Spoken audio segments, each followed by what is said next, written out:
in North Carolina. And I've always been very involved in politics. I grew up here in this area, and my family has been in this area for over 100 years.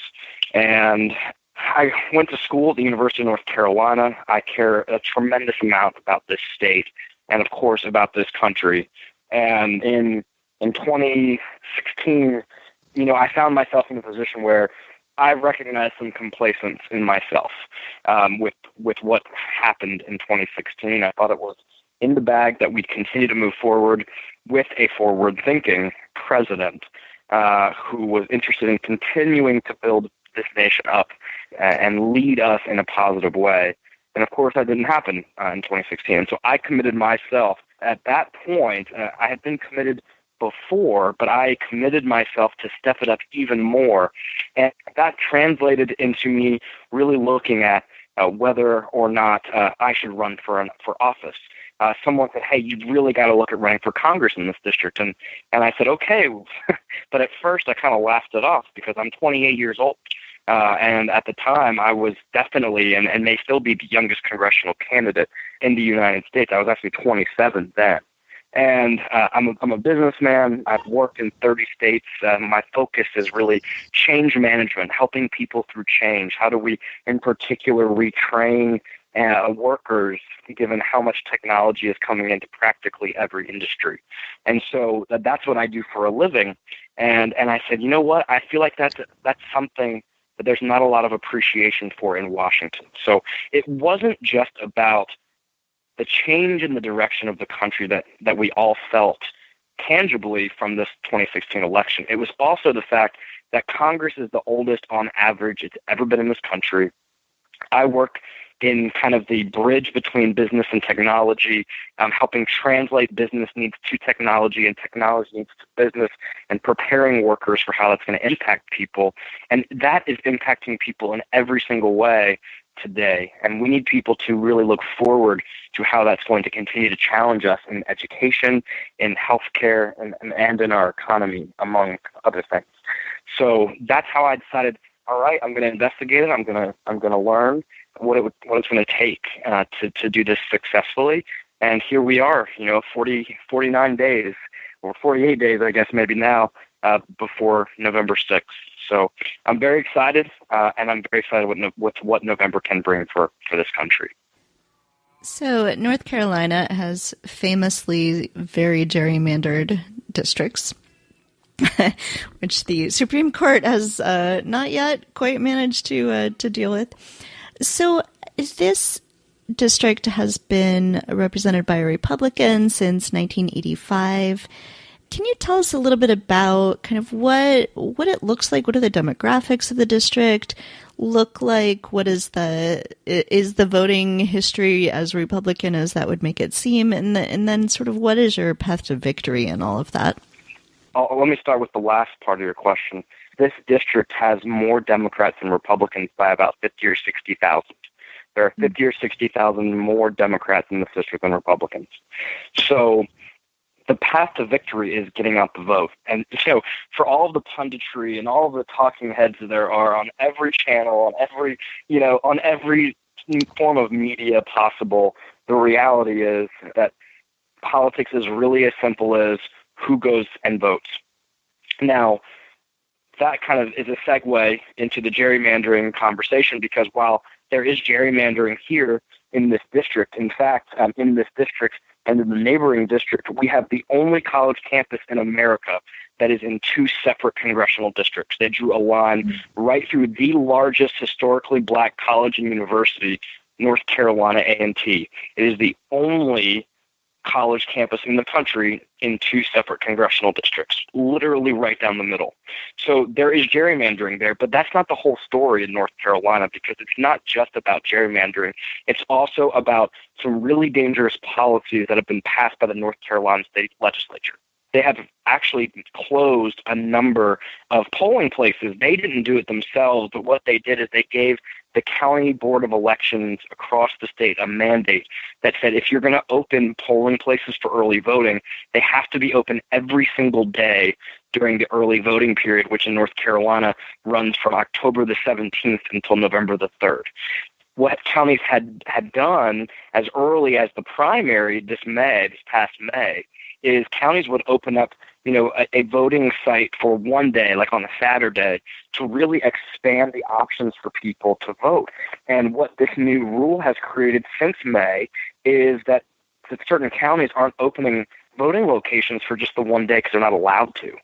So we've actually seen polling places removed from early voting. And so it's not just about the gerrymandering, it's also about voter suppression. It's happening kind of under the radar. It's flying a little under the radar, but it's something that's really important to point out because I know the same conversation happened in Georgia just a month or so ago that it got reversed because we called it out. And so I wanted to make sure I highlighted that. But just to kind of wrap up your question, there is gerrymandering. 2019, it sounds like we will have new districts. We did not get new districts for 2018 because it was too close to Election Day, according to the lawsuit. And the path to victory is when we vote, we win. People are fired up in this district. It's just about getting out the vote and making sure people know that there's a better option on the ballot this fall, and they don't have to keep voting the same way, because we are seeing that our representative currently really has voted against the best interest of this district time and time again. The guy before him was a pretty well-liked guy on both sides of the aisle. It's not that this is such a red district. It's that the other guy was a bipartisan guy. He was very well-liked by people on both sides in this district. This new guy comes across as a nice guy, but his voting record is malicious, and that is what we're trying to highlight to people across the district. So right now, North Carolina is experiencing Hurricane Florence, and hurricanes have been getting stronger, probably as a result of climate change, moving more slowly and dumping more water and getting larger.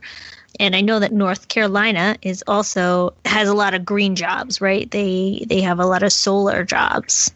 So I'm wondering if you could talk a little bit about your platform for protecting the climate and sort of growing the green industry. Well, I think number one is North Carolina has really suffered from this administration's tariff on solar cells. There were thousands of jobs slated to be created in North Carolina from the tremendous growth, as you point out, that there has been in the solar industry. But that tariff has actually tremendously slowed and even halted some of those projects. So we've got to start by really assessing those tariffs and calling those into question, which is something that Congress has the ability to put a check and a balance on, which they are failing to do in this Congress. So, but setting that aside, I think it's a tremendous misnomer that the oil and gas and coal industries create a ton of jobs. When in fact the solar and wind industries are capable of producing just as many, if not more jobs. And the jobs aren't just in building the solar farms or wind farms themselves. They're actually a tremendous number of jobs in maintenance on an ongoing basis. And so I've actually done a lot of work in the energy field, particularly around sustainability initiatives. And I've even been a part of retraining workers who are moving from a fossil fuel plant to a new site where green energy is being produced. I've been involved in that work. And so, I do feel the pain of coal miners in West Virginia who are upset about losing their jobs. A lot of their jobs, by the way, have gone by the way of automation, not by way of a lack of use of coal in the country. But I've got a platform that is designed not only to invest in the green energy economy of the future, but to also invest in America's workforce, to retrain them and even provide incentives and subsidies for moving, because there are jobs unfilled across the country, and many families can't leave places like Charleston, West Virginia, to come to North Carolina, where we are in need of workers, because they can't afford to move. And so there is no economic mobility happening in the working and middle class, even in America today. And we can get this country back to work. It's already, unemployment is low, but we can make sure that people have economic mobility so they can go and find jobs that are prepared to pay sometimes double or triple what many Americans make today. And so that is something that I want us to really look forward to, the opportunities that are ahead of us, not just the obstacles that are ahead of us, but the opportunities. And that's just not something our Congress is doing. We're not proactive. We're not even really reactive. We're just inactive in light of changing global times. Your Facebook events page is just filled with events, canvassing and town halls and meet and greets. And I particularly like the one coming up this weekend with donuts and coffee. Side note, anyone wants me to go out and canvass, give me some donuts first. Right. But I'm wondering, with all of this, talking to people and having your team talk to people, what are the kinds of things you're hearing from the constituents of the district? What are the kinds of things that they're really worried about right now? There's almost several different sections of that answer.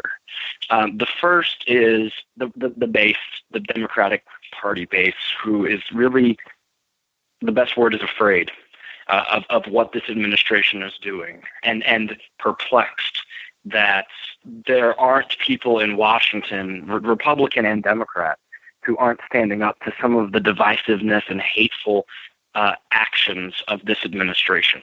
And I always say I don't dislike Donald Trump or my opponent, Mark Walker, because they're Republicans. My dad and my stepmom are Republicans. So if I hate or dislike someone because of their political party, I would hate members or dislike members of my own family, and that's just not the case. And so I dislike them because of their hatefulness and their divisiveness and the rhetoric and bigotry and homophobia and all of these things that surround what they talk about on a daily basis. And so that's one segment. The second segment is really the independent voters, and that represents almost a third of the district.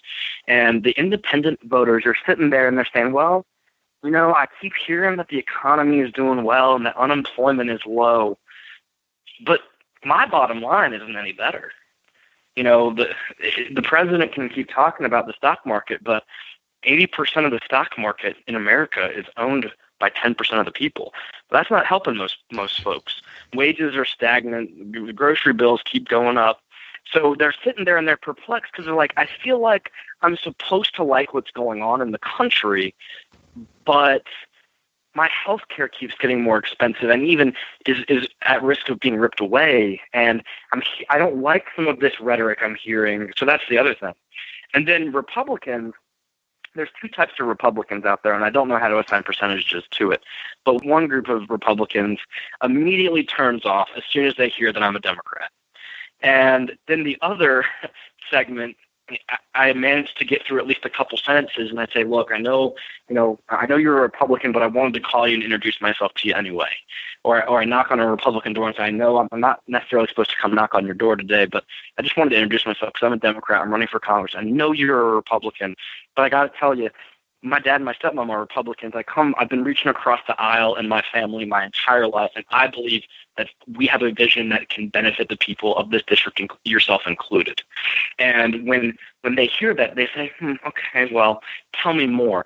And as soon as we get our foot in the door and we have a chance to spend a couple of moments with those types of people who are open and willing to hear from the other side, their eyes widen because they realize that all of these progressives and liberals, they're all socialists and whatever that nonsense is that they've been feeding folks. When they realize it's not true and that my values are their values and that I'm for inclusiveness and bringing people together, they say, that doesn't sound like what I've heard before, and I would really like to elect some younger folks to Congress because that's who needs to be up there these days. The range of interactions is amazing, but what I'm most happy about is that most people we talk to really are open to it and know just how important this year's election is. Are there other things that you would like to make sure that we talk about? My opponent, and in fact, it seems like it's the theme of the year. I don't know how to describe this phenomenon that's going on this year, but my opponent will not agree to debate me. In fact, we heard from one of the TV stations in Greensboro today that they had not even responded to the debate request that was sent to both me and my opponent. And that is true not just in my race, but of many other races, congressional and state legislative races that are going on.